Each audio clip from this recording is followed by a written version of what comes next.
Carbon की सर्वतोमुखी प्रकृति क्या होती है? Versatile nature. सर्वतोमुखी का मतलब होता है कि जो सबके साथ फ्रेंडली हो, सबके साथ आसानी से यौगिक बना ले। और कार्बनिक यौगिकों की बात करें तो इनकी संख्या तो कई मिलियन में है। आखिर अन्य सभी तत्वों के यौगिकों को एक साथ रख दो और कार्बन के यौगिकों को एक साथ रख दो तो पता लगा कार्बन जो है उनसे कई 100 गुना ज़्यादा है। ऐसा क्यों है? ये वर्सेटाइल नेचर, सर्वतोमुखी प्रकृति आखिर क्या है, क्या रीज़न है? तो पहला रीज़न ये है कि कार्बन में कार्बन के ही अन्य परमाणुओं के साथ आबंध बनाने की अद्वितीय क्षमता होती है, जिससे बड़ी संख्या में अणु बनते हैं और इस गुण को श्रृंखलन कहते हैं। तो पहली प्रॉपर्टी कार्बन श्रृंखला बना लेता है, मतलब कि carbon C bond C bond C इस तरह के बॉन्ड बना लेता है और बॉन्ड में भी वो ब्रांचेज बना सकता है, शाखाएं भी बना सकता है।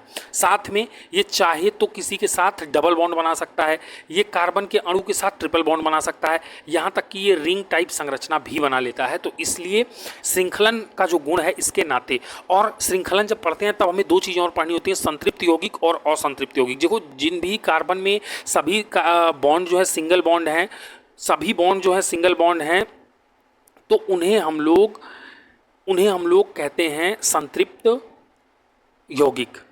उन्हें हम लोग कहते हैं संतृप्त यौगिक। जैसे ये वाला ये संतृप्त है, इसमें कहीं डबल बॉन्ड नहीं है। डबल बॉन्ड आ गया या ट्रिपल बॉन्ड आ गया तो उसको कहते हैं हम लोग असंतृप्त यौगिक। देखो, सिलिकॉन भी जो है ना हाइड्रोजन के साथ यौगिक बनाता है जो कार्बनिक नहीं है, लेकिन उसमें भी 7-8 परमाणु मिलकर श्रृंखला बना सकते हैं, लेकिन वो यौगिक बहुत ज़्यादा अभिक्रियाशील होते हैं, मतलब अस्थायी नहीं होते, जल्दी से टूट जाते हैं। जबकि कार्बन कार्बन का जो बॉन्ड होता है वो स्ट्रांग होता है और वो अस्थायी भी होता है।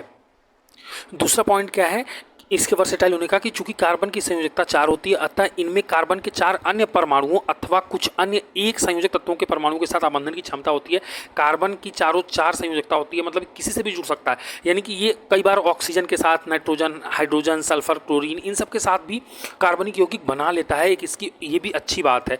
तो देखो, कह रहा कि ये वाला नेचर होने के नाते ही ऐसे विशेष गुण वाले यौगिक बना पाता है ये, जिसके यौगिक में या जिस अणु में कार्बन के अतिरिक्त उपस्थित अन्य जो तत्व होता है उस पर भी उसका नेचर निर्भर करता है। जैसे ये C bond C bond C bond Cl बना लिया, क्लोरीन के साथ भी बना लिया, हाइड्रोजन के साथ बना सकता है, ऑक्सीजन के साथ बना सकता है। और अधिकतर अन्य तत्वों के साथ कार्बन द्वारा बनाए गए आबंध जो है वो काफ़ी स्ट्रांग भी होते हैं। क्लोरीन, ऑक्सीजन, नाइट्रोजन, सल्फर के साथ भी जो बॉन्ड बनाता है वो स्ट्रांग होता है और उससे बना यौगिक भी अतिशय मतलब बहुत बेहतर तरीके से अस्थायी होते हैं, क्योंकि कार्बन के जो बॉन्ड है वो बहुत स्ट्रांग है। क्यों? क्योंकि इसका आकार बहुत छोटा होता है और छोटा आकार है तो इसके जो इलेक्ट्रॉन है ना, इनका नाभिक जो है वो बहुत मजबूती से पकड़े रहता है। जबकि वहीं बड़े परमाणु जो होते हैं उनमें जो बॉन्ड बनता है उनके कहीं ना कहीं छोटे वालों की तुलना में उनका जो बॉन्ड होता है वो दुर्बल होता है, कमजोर होता है, तो वो अस्थायी नहीं हो पाते। बट कार्बन वाला बहुत ज़्यादा अस्थायी होता है। तो ये मेन रीज़न था कार्बन के सर्वतोमुखी या फिर वर्सेटाइल नेचर का।